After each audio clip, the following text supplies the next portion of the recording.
Hospital जो कि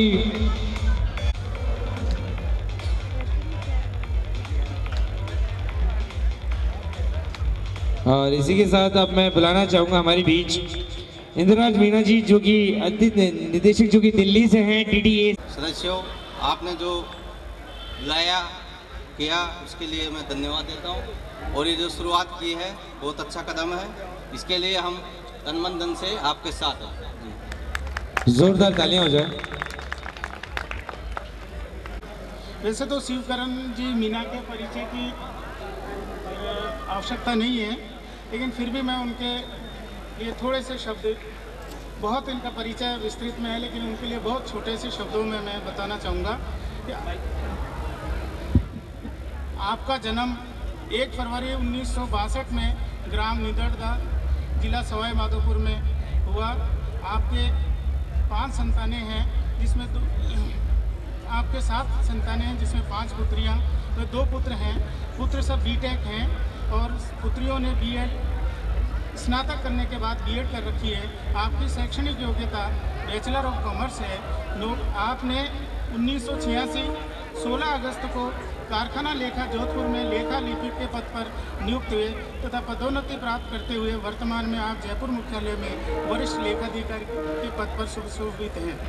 आप सत्य बोलते हैं। जीवन पर्यंत आपने यह प्रतिज्ञा की है कि आप जीवन में सभी की जो भी आवश्यकता महसूस करेंगे उनकी आप मदद करते रहेंगे। 30 वर्षों से आप लगातार 50% अपने वेतन का और आय का जो भी हिस्सा होता है उसे आप समाज के गरीब समाज के व्यक्तियों के लिए, उनकी मदद के लिए देने को तत्पर रहते हैं। धन, समय, बुद्धि, पद और जो भी आप समय अनुसार जो भी आपके पास होता है सभी को आप समाज कल्याण के लिए लगाते हैं। किसी भी आप चाय, बीड़ी, सिगरेट, शराब आदि सभी व्यसन से दूर रहते हैं तथा समाज के सभी लोगों को इससे दूर रहने की शिक्षा भी देते हैं। आपने 2,51,000 रुपये की लागत से मीणा धर्मशाला बरवाड़ा में एक हॉल का निर्माण अभी करवाया है। 1,51,000 रुपये। आदिवासी मीणा छात्रावास दौसा में शिव मंदिर का निर्माण कार्य करवाया है। 11 लाख रुपये की लागत से आपने नींदड़राव सवाई माधोपुर में 3 बड़े बरामदों का निर्माण व सीढ़ियों का निर्माण करवाया है। 2,51,000 रुपये अर्नेश महादेव मंदिर कुंडा भगवतगढ़ में निर्माण का कार्य करवाया है। 1,11,000 रुपये आपने बालिका छात्रावास प्रतापनगर जयपुर में निर्माण कार्य करवाया है। उपरोक्त समस्त धनराशि आपने अपने निजी आय से करी है। इसके अलावा भी समय समय पर आप अन्य समाज को तथा संस्थाओं को गुप्त दान करके उनको आर्थिक सहयोग प्रदान करते हैं। आपने अभी विगत 6 माह से कुछ व्रत किए हैं, कुछ प्रतिज्ञाएं की हैं कि आप 9 माह तक अन्न का त्याग कर रखा है। चौथ माता के मंदिर में नियमित रूप से आप जाते हैं और विद्यालयों का निर्माण के कार्य के लिए भी आपने प्रयासरत हैं। आपने अपने जीवन में मुख्य रूप से शिक्षा के क्षेत्र में, सामाजिक व धार्मिक क्षेत्र में सहयोग करते हैं तथा अन्य लोगों को भी, समाज के बंधुओं को भी सहयोग के लिए प्रेरित करते हैं। मैं अब इनका छोटा सा परिचय देकर आमंत्रित करता हूं कि वे आएँ और 2 शब्द। मंच की अध्यक्षता कर रहे दिनेश मित्तल जी, मैडम कमला जी, मोहनलाल सामरिया जी, इंद्रराज जी और अनोखी जन सेवा समिति के अध्यक्ष राधेश्याम सैनी जी और इस कार्यकारिणी के समस्त पदाधिकारी अग्रवाल जी, गुप्ता जी, मेहता जी एवं समस्त आदरणीय एवं जलसा पैराडाइज में बैठे हुए समस्त पार्षदों, पूर्व पार्षदों, अधिकारियों, कर्मचारियों, माताओं, बहनों, युवाओं, आप सभी को आज इस अनोखी जन सेवा समिति के वार्षिक महोत्सव पर हार्दिक धन्यवाद देता हूं और इस अनोखी जन सेवा समिति के पदाधिकारियों को दिल से धन्यवाद देता हूं कि इन्होंने मुझे राजस्थान की राजधानी जयपुर में इतना बड़ा सम्मान देकर मुझे गौरवान्वित किया। मुझे इससे शिक्षा मिलेगी तो मैं आप सबका जिंदगी भर आभारी रहूँगा। मैं ये पहली मेरी 55 साल की उम्र हो गई, 30 साल की नौकरी हो गई, 20 साल से जयपुर में रह रहा हूँ। इस अनोखी जन सेवा समिति के जो अनोखे कार्य हैं, जो कि कोई समिति नहीं करती है, अनोखे कार्य, यानी कि सक्षम होता है उसको तो दुनिया साथ देती है, हजारों साथ देने वाले हो जाते हैं, मगर जो निःशक्त जन, जो सक्षम नहीं होते हैं किसी भी कार्य के लिए, वो बच्चे भी हो सकते हैं, महिलाएं भी हो सकती है, बड़े भी हो सकते हैं, मगर उनकी सहायता के लिए जो ये काम कर रहे हैं ये बहुत ही सराहनीय कार्य है। मैं दिल से धन्यवाद देना चाहूँगा कि राजधानी में इन्होंने ऐसा मिशन शुरू किया है गरीब बच्चों के लिए, महिलाओं के लिए।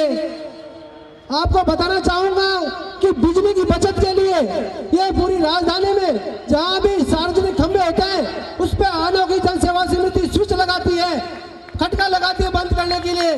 जो फिजूल खर्ची हमारी ऊर्जा की होती है उसको रोकने का बहुत जबरदस्त प्रयास कर रही है।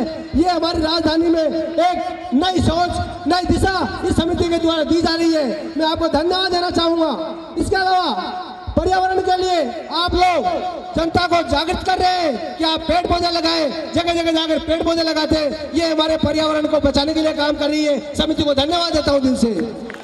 इसके अलावा शिक्षा के क्षेत्र में भी जो बच्चे अपाहिज है, चलने में उनको परेशानी होती है, ऐसे ऐसे शिक्षकों से संपर्क करके ये बिना ट्यूशन फीस के उनको पढ़ाने के लिए कार्य करते हैं। इनको धन्यवाद देना चाहूँगा कि ऐसे ऐसे बच्चों को शिक्षा के माध्यम से आगे बढ़ने में तरक्की होगी।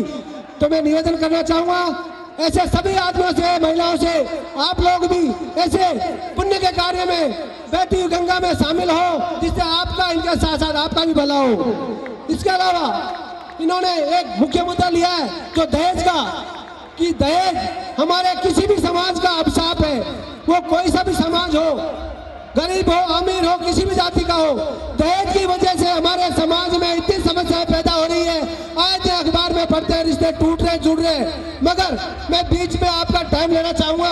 हमारे बीच में ऐसे शख्स बैठे हुए जिन्होंने शादी में अपना बच्चा बैंक में ऑफिसर है, 1 रुपया भी नहीं लिया, बिना पैसे की शादी की है।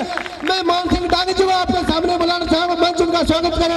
ऐसे उदाहरण पेश करेंगे लोग जिससे आपको देखेंगे कि आपका बच्चा अधिकारी है, सामने वाले की बेटी है उसका भी कर्मचारी है, मगर नहीं, 1 रुपया भी दहेज में नहीं लिया, स्टील की चम्मच भी नहीं ली।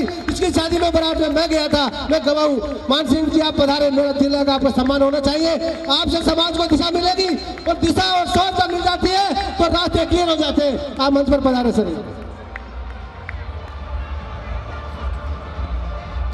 ये मान सिंह डांगी जी है, रेलवे में अधिकारी है, हमारे कद के अधिकारी है, हमारे से बड़े अधिकारी है। एक बेटा है, रिजर्व बैंक में अफसर है, बिना रुपए लिए शादी की है। इससे समाज प्रेरणा ले, शिक्षा ले, आपको दिशा मिलेगी। हमारा समाज ऐसे ही आगे बढ़ेगा। दिशा देने वाले, दिशा दिखाने वाले गिनती के ही होते हैं, मगर देखने वाले हजारों होते हैं और सबका भविष्य सुधर जाता है। तो मान सिंह डांगी जी, मैं आपको धन्यवाद देना चाहूँगा। हमारे समाज को आपने दिशा दी है तो आपको भगवान और देगा, आपकी तरक्की होगी और समाज आपके बताए मार्ग पर चलेगा। धन्यवाद आपको और आपके माता पिता जो आपने संतान को पैदा किया, जो समाज को नई दिशा दी। इससे आगे मैं कहना चाहूँगा आप सभी से कि आपकी समिति अच्छा काम कर रही है। अब मैं थोड़ा सा आपको 5-7 बातें बताना चाहूँगा कि आप लोगों का जो जन्म हुआ है, ये सौभाग्य की बात है कि आप लोग 84 लाख योनि काटने के बाद में मनुष्य जन्म में आए। बहुत सौभाग्यशाली है। धन्यवाद दो आप उस ईश्वर का जिसने आपको इंसान बनाया। इस इंसान धर्म को महत्वपूर्ण को सफल बनाने के लिए आपको क्या करना है? नेक काम करने, भले काम करने, बुरे काम की प्रतिज्ञा कर लो कि जिंदगी में बुरा काम नहीं करना है। जो अच्छा काम है उसी का अनुसरण करना है। मैं आपको बताना चाहूंगा, कोई भी इंसान जैसा करेगा, जब करेगा, जितना करेगा उसका प्रतिफल मिलेगा। 3 चीज के अलावा दुनिया में इंसान को शास्त्रों में लेके कुछ भी नहीं मिलेगा। जैसा करेगा, जितना करेगा और जब करेगा, तीनों चीज निश्चित है। इसके अलावा इंसान को कुछ नहीं मिल सकता। तथ्य है, चने के पेड़ का चना आता है और गेहूं के पेड़ के गेहूं का दाना। अगर आपने ऐसा देखा हो, गेहूं का चना आया हो और चने के गेहूं आया हो, तो मुझे पता नहीं आता। जो जैसा करेगा उसको वैसा ही मिलेगा, दूसरा प्रतिफल नहीं मिलेगा। यह शास्त्रों में लिखा हुआ है, प्रत्यक्ष में प्रमाण की आवश्यकता नहीं है। मैं उसका समर्थन करता हूं, मैं उसका पालन करता हूं। इसलिए आपसे कहना चाहता हूं, यह जन्म दोबारा मिलना बहुत दुर्लभ है। इस जन्म को सफल बनाइए, आप सब अच्छे कार्य में भागीदार बने। इससे आगे हमारे समाज में वर्तमान में हर आदमी अच्छा काम करने का प्रयास कर रहा, कर भी रहा, मगर गलती कहाँ कर रहा है? नौकरी करो, चाहे खेती करो, चाहे व्यापार करो, 30 साल पहले उसके लाभ का प्रतिशत न्यायोचित होता था, उसकी कमाई का हिस्सा न्यायोचित होता था। कोई चीज रुपए में आती थी तो 1 रुपए 10 पैसे में बेची जाती थी, 15 पैसे बेची जाती। लेकिन आज प्रॉपर्टी वाला हो, व्यापारी हो, उस सीमा का त्याग कर चुका है। वो आदमी अपनी सीमा से बाहर जा चुके हैं, यानी कि उन्होंने अपने लाभ के हिस्से को 15-20 साल में 1.5 गुना तक ले गए, 2 गुना तक ले गए। जो आदमी आपके ऊपर विश्वास कर रहे हैं, उनके साथ विश्वासघात किया जा रहा है, जो कि न्यायोचित नहीं है। इसका प्रतिफल आपको मिलकर रहेगा। किसी को दोष मत देना। आज मेरे ऊपर विश्वास करते हो, मैं दुकानदार हूँ, मैं सामान लाया 10 रुपए में और मैं 20 रुपए बेच रहा हूँ, क्योंकि ग्राहक तो नहीं जानता, मगर वो ईश्वर देख रहा है। लाभ का प्रतिशत उचित होना चाहिए, जस्टिफाई होना चाहिए। गलती करोगे विश्वास करने वालों के साथ, भगवान आपका भला नहीं करेगा, आपको सजा मिलकर रहेगी। इसके अलावा संसार में, दुनिया में गलती 2 तरह की होती है। एक तो गलती दुनिया को दिखाई दे जाती है और एक गलती दुनिया में किसी को दिखाई नहीं देती है, मगर सजा दोनों की मिलती है। शास्त्रों में लेख है, आपने चुपके से गलती है कि तो सजा मिलेगी और खुले में गलती की है तो सजा मिलेगी। तो मेरे आपसे अपील है, आप हमेशा उस ईश्वर को साक्षी मानते हुए कभी भी बड़ी गलती ना करें। आपका जन्म बहुत मुश्किल से मिला। इसके अलावा मैं आपसे कहना चाहूंगा, आप सब लोग भाग्यशाली हैं, संपन्न हैं। 25-30 साल पहले हमारे किसी भी समाज में इतनी संपन्नता नहीं थी। ऐसे काम सुना करते थे, शास्त्रों में लेख था कि देवताओं के लोक में ऐसा जश्न मनाया जाता था, सुनते थे। आज इस मनुष्य लोक में ये जश्न मनाए जा रहे हैं। ये देवलोक से कहीं भी कम नहीं है। ये आपकी संपन्नता का मानदंड है। आप इसको विचार कर लीजिए। आप उच्चतम शिखर तक पहुंच चुके हो, मगर इसमें विश्वास करने वाली बात यह है, कोई भी आदमी अपनी आय को बढ़ाने के लिए अनैतिक काम का प्रयास ज्यादा कर रहा है, ऐसा नहीं करना चाहिए। हम माया के पीछे भग रहे हैं, मकान बना ले, जमीन ले ले, गुरु कर ले, नहीं, आप सब कुछ करें, मगर एक नियम है शास्त्रों में, कोई भी आदमी अपनी मेहनत की कमाई का, अपनी मेहनत की कमाई का कुछ भी हिस्सा हो, कम से कम हो, हमें धर्म और दान के काम में देना चाहिए। शास्त्रों में लेख है। आम आदमी को कसम खा लेनी चाहिए कि मैं मेरी मेहनत का चाहे 100 में से 1 रुपया दूंगा। नियमित दान होना चाहिए। जैसे इंसान को जिंदा रहने के लिए नियमित भोजन की आवश्यकता है, तो हमें भी नियमित दान देने की आवश्यकता है। ऐसा शास्त्रों में लेख है। मैं आपसे अपील करता हूँ, आप लोग संकल्प लीजिए, दुनिया में, जिंदगी में यह जन्म दोबारा नहीं मिलेगा। इस जन्म को सफल बनाए। इससे आगे कहना चाहूंगा, वैसे अपने मुख से नहीं कहना चाहिए, मगर आवश्यकता में कहना चाहूंगा कि मैं 30 साल पहले नौकरी लगा था। उस दिन मैंने प्रतिज्ञा की थी कि मैं अपनी आधी तनख्वाह का आधा हिस्सा दान में देता रहूंगा। 30 साल हो गए, लगातार दे रहा हूं। पहली तनख्वाह में मैंने 300 रुपए ध्यान दिया था, आज मेरा 50,000 रुपए पर मेरे तनख्वाह से कट रहा। मेरे ऑफिस वाले बैठे हुए, समीक्षा कर लीजिए। मेरा अधिकार है नहीं उस पर, आधी तनख्वाह मेरे पर अधिकार है ही नहीं। 50,000 रुपए मेरे जाएगा। ये मेरे बच्चे, ये मेरी महिला बैठी हुई है, धर्मपत्नी, 5 बेटियां, सबको पता कि अपने पापा जी धर्म के काम में करेंगे तो करेंगे। हमारी व्यवस्था कैसे चलेगी, हम मिलकर चलाएंगे, उसमें समझौता नहीं होगा। वो तो जब तक जिंदा रहूंगा, रिटायरमेंट के बाद भी आधी पेंशन दान में जाएगी तो जाएगी, कोई समझौता नहीं होगा उसमें। कुछ भी समझौता नहीं होगा। ये मेरी प्रतिज्ञा है, अटल प्रतिज्ञा है। अभी वर्तमान में 2 महीने पहले मुझे समस्या आई थी, नोटबंदी की वजह से मुझे मेरी प्रतिज्ञा का पालन करने में समस्या हुई थी, मगर मंच के माध्यम से कहना चाहूंगा, मैं उस समय में भी हमारी धर्मपत्नी ने, छोटे बेटे ने और मेरे साले ने मुझे 5 लाख रुपए केस दिया और मेरी प्रतिज्ञा पूर्ण करने में मेरा सहयोग किया। मैं धन्यवाद देना चाहूंगा ऐसे आदमियों को जो मेरी प्रतिज्ञा पूरा करने में मेरा सहयोग किया। अगर मेरी प्रतिज्ञा टूट जाती तो मैं टूट जाता, मगर नहीं। आपके सामने कहना चाहूंगा, इंसान अकेला कुछ नहीं कर सकता, परिवार के सहयोग से, भाई बंधुओं के सहयोग से, दोस्तों के सहयोग से, सबके सहयोग से ये आदमी सब कुछ कर सकता है। तो आप सब ऐसे अच्छे कार्यों में शामिल हो और इस समाज की और देश की तरक्की में आधार बने। अंत में मैं आपका समय नहीं लेना चाहूंगा, समय ज्यादा हो गया। फिर भी एक विनम्र अपील है मेरी आपसे कि आप लोग जहां भी हैं, जिस बिजनेस में हैं, जिस नौकरी में है, जिस स्थिति में है, उसमें आपको किसी तरह की सोचने की आवश्यकता नहीं है। हानि लाभ जीवन मरण जैसा अपने विधियात, जो ईश्वर के हाथ है उसमें तो आप कुछ कर ही नहीं सकते, मगर जो हमारे हाथ में है, सत्कर्म वो कर सकते हैं, दुख सुख में एक दूसरे का सहयोग कर सकते हैं। तो आप सब इस अच्छे काम में अनोखी जन सेवा समिति के जो रीड राधेश्याम सैनी जी को मैं महीने भर से देख रहा हूँ, सबके सामने आपके माध्यम से धन्यवाद देना चाहूंगा कि इतनी उम्र होने के बावजूद भी रात दिन वो मेहनत कर रहे हैं दूसरों के लिए।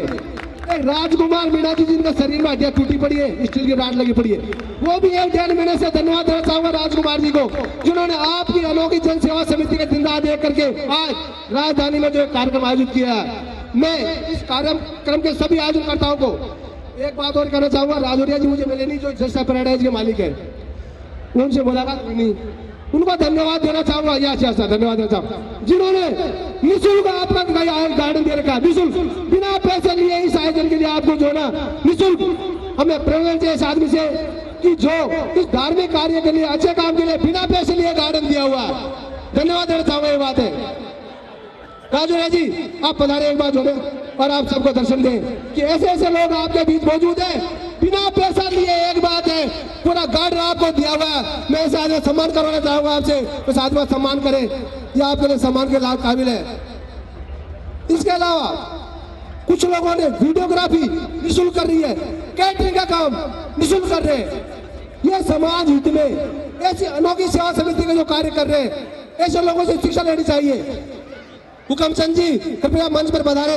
आप लोगों ने दिन रात मेहनत करके और इस काम को जो है अंजाम दिया है। अपन जानते हैं हम सब गरीब समाज से हैं, लेकिन योगदान बहुत बड़ी चीज होती है, जो इन्होंने निःशुल्क जो है सेवा करके और आज इस जगह को दिशा दी है और समिति की सोच को दिशा दी है।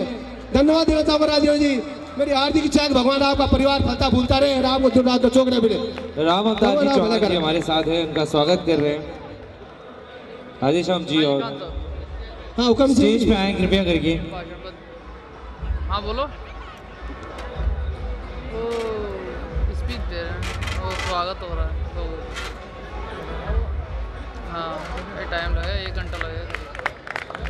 रामदास जी चौहान साहब हमारे बीच में हैं, उनका स्वागत कर रहे हैं हमारे, जो कि जोधपुर से हैं। हाँ रामदास जी मैं रिक्वेस्ट करूंगा, जो कि जोधपुर से हैं। बहुत बहुत धन्यवाद। हाँ बोलो बोलो। मैं गुजारिश करूंगा उनसे प्लीज आप मंच पे पधारें।